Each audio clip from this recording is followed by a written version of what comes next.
In the crystal halls of the Galactic Mandate, humanity was a curiosity, a problem, a species of primitives who had stumbled their way to the stars, armed with crude rockets and an even cruder ambition.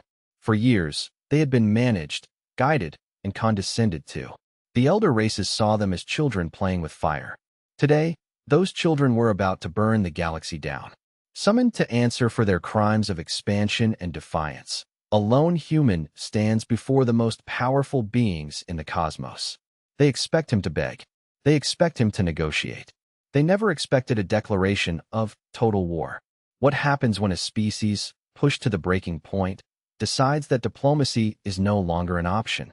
When the galaxy's most powerful fleets move to crush this primitive rebellion, what terrifying, unconventional tactics will they face? And how does a war, which the Mandate believed would last for days, become a 6-month campaign of annihilation that shatters a 10,000-year-old empire and forges a new one from its ashes? Galactic Council shocked as human declares total war. Before we begin our chronicle, know that your subscription is the power core of this channel. Support our mission by subscribing and liking this video. Let the signal of these stories be heard. Alright, let's begin the story. Then, Ambassador Kalen Vance stood in the middle of the Great Hall and looked around at the strange, hostile creatures. The Galactic Mandate Station was the largest structure he had ever seen, a city carved from a single, light-infused crystal. The chamber was so vast he could barely see the walls on the other side. Hundreds of aliens sat in floating chairs arranged in concentric circles around him, looking down. Some looked like giant insects with wings that sparkled like glass. Others were tall and thin, with purple skin and 4 arms. There were creatures that looked like living rocks, and some that seemed to be made of pure energy, floating in clear, magnetic bottles. Kalen was the only human in the room. He wore a simple black diplomatic suit that looked plain and insignificant compared to the fancy robes and shimmering armor of the aliens. His brown hair was cut short, his blue eyes were calm, but inside, he was a cold singularity of rage. The meeting had been going on for 3 hours. It was not a negotiation. It was a trial. One by one, different alien species had stood up to complain about humans. The Zephyrian Chancellor was speaking now. She looked like a giant, elegant butterfly with a woman's face. Her voice, filtered through the translator, was a series of musical notes that turned into condescending words. The human species has shown a complete disregard for the Galactic Accord, she said, her iridescent wings fluttering. They have established colonies on 17 worlds without mandate permission. They have disrupted trade routes that have existed for thousands of years. They must be stopped before they cause more damage to our peaceful galaxy. Many of the aliens made sounds of agreement. The rock-like stones made deep, grinding noises that shook the floor. Next was Ambassador Velter from the Trilaxian Trade Consortium. He was short and corpulent, with gray, rubbery skin and tiny, black eyes. Humans are like children playing with fire, his high, squeaky voice announced. They do not understand the complex systems that keep our galaxy running. Their unauthorized colonies block our ancient shipping lanes. Our profits have dropped by 30% because of their interference. Kalen wanted to laugh. The Trilaxians were upset because their monopoly was broken. Human ships offered the same service for a fraction of the cost. They called it interference. Humans called it competition. Then came General Krex of the Vorhian Empire. He was 8 feet tall with green scales and yellow, reptilian eyes. His people were warriors who had conquered 50 worlds by force. Humans are a threat to the natural order. Krex hissed, his forked tongue flicking out. They breed too fast. They spread too quickly. Our scientists predict they will try to take over the entire galaxy within 200 years. We must limit their expansion now, while we still can. This made Kalen's blood boil. The Vorhians kept billions of other aliens as slaves, but somehow, humans building farms on empty planets were the problem. For 2 more hours, it continued. Humans were too aggressive. Human technology was too dangerous. Humans did not respect the old ways. Finally, the High Executor, forelag of the progenitors, stood to speak. He was ancient, his body like silver metal, his eyes glowing with a wisdom that had long ago curdled into arrogance. The Galactic Mandate has reached a decision, Forelag said, his deep voice silencing the chamber. The human species will remove all colonies from the Outer Rim territories within 60 standard days. They will pay 50,000 galactic credits and fines, and they will accept permanent mandate oversight of any future expansion. The room fell silent. Every alien eye, sensor, and awareness focused on Kalen Vance. They expected him to argue, to beg for mercy, to negotiate. Instead, Kalen smiled. It was not a happy smile. It was the kind of smile a wolf might give to a sheep just before dinner. Several of the empathic aliens in the room suddenly looked very uncomfortable. They could feel the shift in the humans' emotions. The quiet anger had just become something else. Something cold and sharp. He walked slowly to the center of the speaking area, his footsteps echoing in the huge, quiet room. When he reached the middle, he stopped and looked around at all the aliens watching him. "I have listened to your complaints for 5 hours," he said, his voice calm and steady. "You have called us dangerous and aggressive. You have said we do not belong in your galaxy. You have demanded we give up worlds where human children are being born, where human families are building new lives." He paused, letting his words sink in. "The human delegation has an answer for the galactic mandate," he continued. "We respectfully decline your terms." The chamber was silent for a moment, stunned. Furthermore, Kalen's voice grew harder. "Humanity officially withdraws from the Galactic Accord, effective immediately." The room exploded with noise. Aliens jumped to their feet, shouting in dozens of languages. The translation system couldn't keep up. "Do you understand what you are saying?" the Zephyrian Chancellor shrieked. "No species can survive outside the Accord. You will be cut off from all trade. You will have no protection. This is madness." Velter of the Trilaxians waved his fat arms. "You cannot possibly stand against the combined might of the galaxy." General Krex stood to his full, intimidating height. "Your people will regret this foolish decision. The Vorhian Empire will not tolerate such disrespect." Kalen waited for the noise to die down. When the room was quiet again, he spoke in the same calm, lethal voice. "You seem to think this is a negotiation," he said. "It is not." He looked directly at each of the senior delegates as he continued. "You have threatened human colonies. You have demanded that human families abandon their homes. You have insulted human dignity and human rights. In response, humanity declares a state of total war against any force that attempts to interfere with human sovereignty or threaten human lives." He let that sink in. This is not a bluff. This is not a bargaining position. His voice dropped to a near whisper, but every being in the hall heard it clearly. This is a promise. The silence that followed was absolute. Even the energy beings stopped their constant humming. High Executor Forlag leaned forward. "You cannot be serious. One species cannot declare war on the entire galaxy." Kalen's smile returned, wider this time, and more frightening. "Watch us." 3 weeks passed. Across mandate space, the response to the human declaration was mostly laughter and disbelief.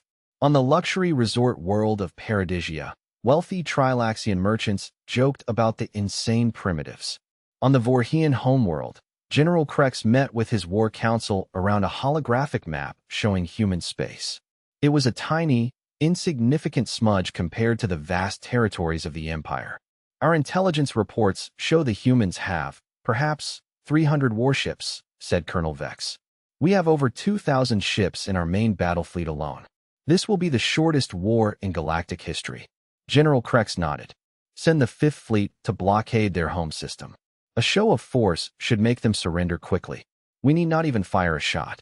While the aliens laughed and made their leisurely plans, something very different was happening in human space.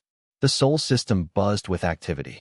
Around Mars, massive orbital Pyarts, hidden for years, worked day and night, the red sky glowing with the light of fusion forges. Grand Admiral Eva Rostova stood on the bridge of the command station Olympus Mons, orbiting Earth. She was 55, with gray hair and sharp green eyes that had seen 3 colonial wars. The reports coming in made her smile grimly. "Admiral," her aide reported, "the latest production numbers are in.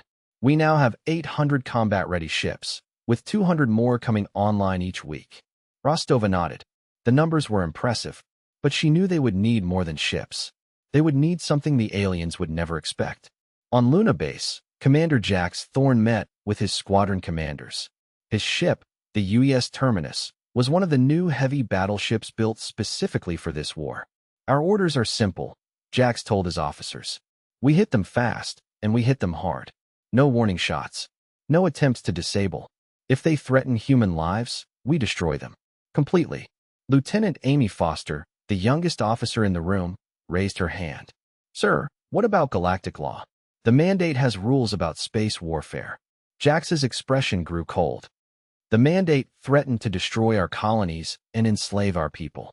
They gave up any right to expect mercy from us. We are not fighting by their rules. We are fighting by ours. On the frontier world of New Austin, one of the colonies the mandate wanted abandoned, colonists were turning their farming combines into armored vehicles and their mining lasers into defensive emplacements. They were not just hiding. They were preparing to make the aliens pay for every meter of ground. In the Deep Space Intelligence headquarters on Europa, Agent Dan Rivers smiled as he looked at the intelligence files. The aliens think they know everything about us, he told his team. They have no idea what we've been preparing for the last 50 years. Every major alien world has human agents in place. Every military installation has been mapped. Every communication network has been infiltrated. Aboard Olympus Mons, Admiral Rostova received the final reports. Over 1,000 warships were ready. Millions of humans had volunteered for military service. She opened a secure channel to all fleet commanders. In 6 hours, she announced, we begin Operation Shatterpoint. We will hit 17 targets simultaneously across mandate space. The galaxy expects us to surrender. Instead, we are going to remind them why Earth's history is written in blood. The first shots of the human mandate war were fired at exactly 0800 Galactic Standard Time. In 17 different star systems, human warships appeared out of hyperspace without warning. Commander Jax Thorne stood on the bridge of the UES terminus as his ship dropped out of hyperspace near Vega Station. The massive trading post was surrounded by 12 Trilaxian merchant ships and 4 of their escort cruisers. Target the escort ships first, Jax ordered. Full missile barrage. His weapons officer hesitated. Sir, they are trying to surrender. The lead ship is broadcasting a white flag signal. Jax's face was stone cold. They threatened human children. Fire all weapons. The terminus unleashed a storm of missiles and railgun slugs. The Trilaxian ships had energy shields designed to stop lasers and plasma. They were not designed to stop solid chunks of metal moving at a quarter of the speed of light. The railgun slugs punched through the shields as if they were made of paper. The first escort ship exploded in a silent, brilliant ball of fire. The second lost its engines and began spinning out of control. The third tried to run, but human missiles were faster. Within 5 minutes, all 4 military ships were destroyed. Jax opened a channel to all ships in the system. This is Commander Thorne of the human fleet. Any ship that threatens human worlds will be destroyed. Any ship that aids our enemies will be destroyed. This is your only warning. Far across the galaxy, similar battles were taking place. Above the crystal mines of Kepler-7, Commander Anya Sharma led 6 human destroyers against a Vorhian patrol fleet. The reptilian aliens commanded much larger ships, with thicker armor and more powerful weapons. But they fought by ancient traditions. They formed neat battle lines and exchanged fire at long range. All ships, attack pattern Delta, Sharma ordered. Get in close. Stay close. The human destroyers broke formation and charged straight at the enemy. The Vorhian commander, General Sex, watched in horror. What are they doing? This is madness. They will be destroyed. But the human ships were too fast, too small for the big Vorhian guns to track. They slipped between the massive enemy vessels like wolves attacking elephants. At close range, human weapons tore through weak spots in the alien armor. The destroyer UES Wolverine found itself facing a Vorhian battleship 10 times its size. Its weapons were depleted, its shields failing. The captain, a man named Bob Lee, made a decision. For humanity, he shouted as his ship accelerated and crashed directly into the alien dreadnought's engine section. Both ships exploded, but the Wolverine's sacrifice crippled the much larger enemy vessel. Other human captains followed his example. When their ships were damaged, they turned them into weapons. The Vorhians had never seen anything like it. In their culture, you surrendered when defeat was certain. You did not throw away your life. They did not understand that humans were fighting for survival. The Battle of Nexus Gate became the most famous engagement of the war. Nexus Gate was a massive station controlling the main hyperspace routes. If humans could capture it, they could cut off alien reinforcements to dozens of systems. The Mandate's greatest military mind, Admiral Sulthera, commanded the defense. She formed a perfect defensive wall around the station. But the human commander, a young woman named Beth Warren, was in command of an experimental stealth squadron. Her ships could become almost invisible, slipping through enemy sensors like ghosts. They didn't attack the defensive line. They used their phase shift drives to appear inside the alien formation. Impossible, Admiral Sulthera cried as her flagship shook under human weapons fire. How are they getting through our shields? Her science officer stared at his sensors with trembling hands. Admiral, the human ships, they seem to be existing in multiple dimensions at the same time. The battle turned into a nightmare.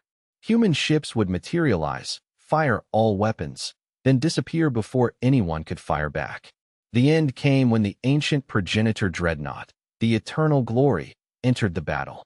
It was 5,000 years old, a living legend, and carried weapons that could crack moons. The human battleship UES Judgment, seeing the dreadnought, did something that shocked both sides. It charged straight at it. All power to engines, the human captain, Tony Cruz, commanded. Collision course with the enemy flagship. The Eternal Glory was 50 times larger than the Judgment. A ramming attack was suicide. The aliens think their big ships make them invincible, Tony said over the comm. Let's show them what humans do to bullies. The UES Judgment accelerated to maximum speed and crashed directly into the Eternal Glory's main reactor. The explosion could be seen from 3 star systems away. Both ships were completely destroyed, but the psychological impact was enormous. The Eternal Glory had been a symbol of the Mandate's power. Unsinkable, eternal, and a human captain had just destroyed it with a suicide attack. Across the galaxy, the pattern was the same. Human forces used tactics the aliens had never seen. They fought with a desperation and fury that terrified their enemies. And they showed a willingness to sacrifice themselves that no other species could understand. By the end of the first day of fighting, human forces had won decisive victories in 15 of the 17 target systems. Alien commanders who had laughed at the human threat were now sending panicked messages to their governments. The galaxy was beginning to realize that they had made a terrible mistake. 6 months after the war began, the Great Galactic Mandate Station was nothing but floating, crystalline debris. The heart of galactic civilization for 3,000 years lay in ruins. Grand Admiral Eva Rostova stood on the bridge of her flagship, the UES Olympus Mons. Her fleet of human warships surrounded the wreckage like predators around a fallen prey. The war was over. The cost had been terrible, but the Mandate had paid a much higher price. Their fleets were shattered. Their trade routes were broken. Their proud civilizations had been brought to their knees. Admiral, her comms officer reported, we are receiving surrender requests from the remaining alien governments. The Trilaxian Consortium is offering full surrender. The Vorhian Empire wants to negotiate. Even the Ethereal High Council is asking for mercy. Rostova nodded slowly. The same species that had laughed at them 6 months ago were now begging for peace. Patch me through to all of them, she ordered. It is time to discuss the new order. Holographic images of the defeated alien leaders appeared around her bridge. They looked beaten, afraid. You called for our surrender, Rostova said calmly. Here are our terms. Complete recognition of human sovereignty over all territory we now control. Full reparations for the damage done to our colonies. And the establishment of humanity as the primary peacekeeping force in this galaxy. The aliens looked at each other nervously.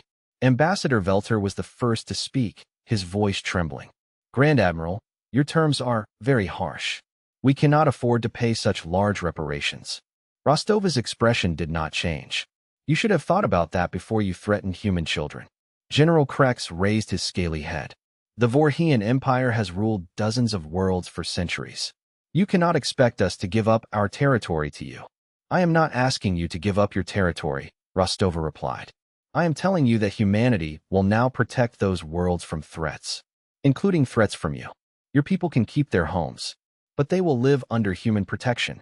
The negotiations continued, but they were not negotiations. They were the dictation of terms. Humanity had not started this war, but they were going to finish it. On their own terms. The galaxy would learn to live with human leadership, or it would learn to live in fear of human power. On Earth, Kalen Vance, the former ambassador, was now the Secretary General of Human Galactic Affairs. His office was in the newly built Terran Embassy, a massive structure that now hosted delegations from across the galaxy. "Sir," his aide reported, "the Crystalline Collective is requesting membership in the Human Defense Alliance. They are offering to share their mineral resources in exchange for protection." Kalen smiled. The same aliens who had called humans primitive were now begging to join human organizations. Accept their request, he decided. But make it clear that membership comes with responsibilities. They will follow human laws and respect human authority. The war had destroyed the old balance of power. Small species, once protected by the mandate, were now vulnerable. Only humanity had the military strength to keep the peace. The final ceremony took place on the rebuilt Mandate Station, now renamed Unity Station. Representatives from hundreds of alien species gathered to sign the new Galactic Charter. The document established humanity as the galaxy's primary peacekeeping force, while guaranteeing rights and protections for all species. Kalen Vance stood at the podium where High Executor Forlag had once pronounced judgment on his species. 6 months ago, he said to the assembled delegates, "This council demanded that humanity surrender our freedom and abandon our children. Today, we establish a new order, based on respect and mutual protection. Any species that wishes to live in peace will find humanity to be a faithful guardian." He paused, his gaze sweeping across the humbled alien faces. "And any species that chooses war will discover why humans have never been conquered." The applause that followed came from both human and alien delegates. The new order was not perfect, but it was just. The age of human dominance had begun.